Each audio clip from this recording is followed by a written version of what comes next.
1, 2, 3 start.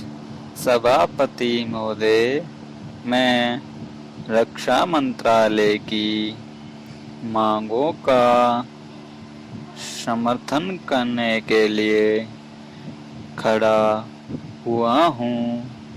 वर्तमान घटनाओं से पता चलता है कि संसार का हर देश अपनी सुरक्षा के बारे में चिंतित है और उसके लिए प्रयत्न कर रहा है।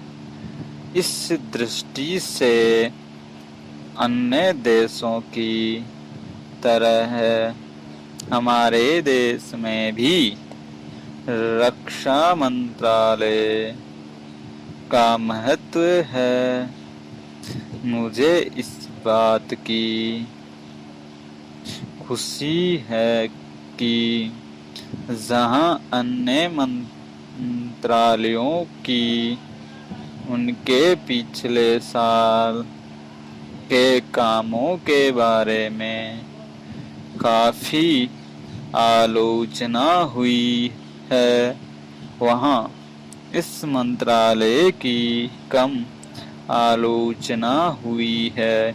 इससे पता चलता है कि इस मंत्रालय ने पिछले साल अच्छा काम किया है। मोटे तौर पर किसी भी देश की सुरक्षा नीति का लक्ष्य यह होता है कि दूसरे देशों, खास तौर से पड़ोसी देशों के साथ मित्रता के संबंध स्थापित हों और हम एक दूसरे के मामले में हस्तक्षेप न करें। लेकिन उसके साथ यह भी जरूरी होता है कि हम अपने देश की सीमाओं और अखंडता की रक्षा करें। इसीलिए हमारे देश का यह कर्तव्य हो जाता है कि हम अपने पड़ोसियों के कार्यों पर पूरी नज़र रखें, क्योंकि आज तक हमारे देश पर जो संकट आए वे हमारे पड़ोसियों से आए हैं।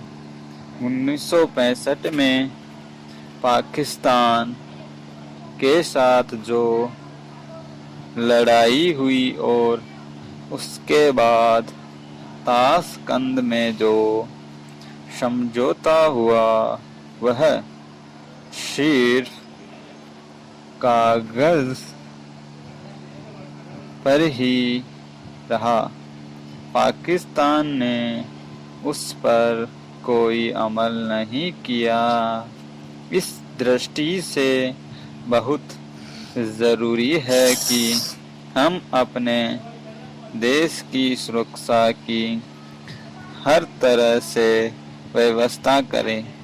हमारा उद्देश्य दूसरों पर आक्रमण करना नहीं है, लेकिन यदि हम पर कोई आक्रमण करे तो हम में इतनी शक्ति अवश्य होनी चाहिए कि हम उसका डटकर सामना कर सकें। आप जानते हैं कि पिछले दिनों पाकिस्तान को अमेरिका और चीन से काफ़ी मदद मिली है।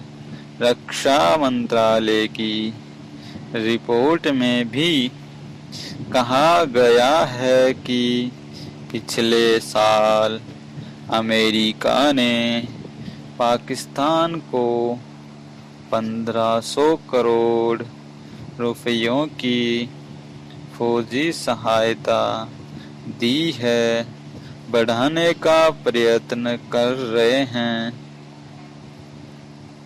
वहाँ पाकिस्तान संसार के देशों से फौजी सामान में खरीद रहा है। अपनी नीति के कारण वह सब देशों से लाभ उठा रहा है। मेरा सुझाव है कि हमको भी अपनी शक्ति बढ़ाने के लिए संसार के अन्य देशों से अधिक फौजी सामान खरीदना चाहिए। आज तिब्बत की सीमा पर चीन की 1.5 लाख फौज खड़ी है।